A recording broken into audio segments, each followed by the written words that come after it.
Hey guys, നിങ്ങൾക്ക് option trading വെച്ചിട്ട് ഒരു റെഗുലർ ഇൻകം ജനറേറ്റ് ചെയ്യാൻ പറ്റുമോ? ഫോർ എക്സാമ്പിൾ, നിങ്ങളുടെ കയ്യിൽ 2 ലക്ഷം രൂപ ഉണ്ട്. ആ 2 ലക്ഷം രൂപ വെച്ച് നിങ്ങൾക്ക് എത്ര ജനറേറ്റ് ചെയ്യാൻ പറ്റും? അതൊക്കെ ഇന്നത്തെ വീഡിയോയിൽ നമുക്ക് ക്രാക്ക് ചെയ്യാം. ഈ 2 ലക്ഷം രൂപ വെച്ച് നമുക്ക് 5000, 50,000, 1 ലക്ഷം രൂപ വരെ ഉണ്ടാക്കാൻ പറ്റുമോ? ഇതെല്ലാം ഇന്നത്തെ വീഡിയോയിൽ ഞാൻ ക്ലിയർ ആക്കി തരാം. അപ്പോൾ ഓപ്ഷൻ ട്രേഡിംഗ് സത്യാവസ്ഥ എന്താ വെച്ചാൽ അവിടെ ഒരു ഫിക്സഡ് ഇൻകം ഇല്ല. ചില ദിവസങ്ങൾ നിങ്ങൾക്ക് 10,000 രൂപ ഉണ്ടാക്കാൻ പറ്റും, ചില ദിവസങ്ങൾ അത് 50,000, ചില ദിവസം നിങ്ങളുടെ ക്യാപിറ്റൽ മൊത്തമായിട്ട് വൈപ്പ് ഔട്ട് ആയി പോകാനുള്ള ചാൻസും ഉണ്ട്. ബട്ട് നിങ്ങൾ ഡിസിപ്ലിൻഡ് ആയിട്ട് ചെയ്തിട്ടുണ്ടെങ്കിൽ ക്യാപിറ്റൽ വൈപ്പ് ഔട്ട് നമുക്ക് പ്രൊട്ടക്ട് ചെയ്യാനും പറ്റും. മിക്ക ബിഗിനേഴ്സും ഓപ്ഷൻസ് ട്രേഡിങ്ങിൽ ഫെയിൽ ആവുന്ന മെയിൻ കാരണങ്ങൾ ഞാൻ ഇപ്പോൾ പറഞ്ഞുതരാം. ഫസ്റ്റ് ആണ് ഓവർ ട്രേഡ്.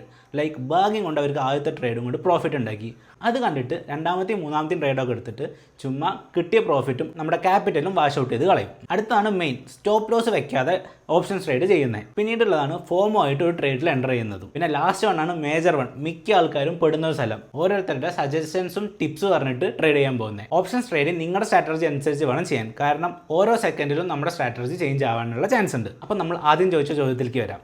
2 ലക്ഷം രൂപ കൊണ്ട് നമുക്ക് എത്ര ഉണ്ടാക്കാൻ പറ്റുമെന്ന്. റിയലിസ്റ്റിക് ആയിട്ട് പറയുവാണെങ്കിൽ ഒരു സ്മാർട്ട് ട്രേഡർ 2 ലക്ഷം രൂപ വെച്ചിട്ട് പെർ ഡേ 1000 to 5000 റുപ്പീസ് ഉണ്ടാക്കാനാണ് ശ്രമിക്കുക. Like 1 to 2% returns. പക്ഷേ ഓപ്ഷൻസ് ട്രേഡിങ്ങിൽ പ്രോഫിറ്റിനെക്കാട്ടിലും മുഖ്യം നിങ്ങളുടെ കൺസിസ്റ്റൻസിയാണ്. സോ നമ്മൾ ആദ്യം ചോദിച്ച ചോദ്യത്തിന് ആൻസർ തന്നു ഞാൻ വിചാരിക്കണം. ഓപ്ഷൻ ട്രേഡിംഗ് വെച്ച് നിങ്ങൾക്ക് പൈസ ഉണ്ടാക്കാൻ പറ്റും, പക്ഷേ ക്യാപിറ്റൽ പ്രൊട്ടക്ട് ചെയ്യുന്നതാണ് കീ ഫാക്ടർ.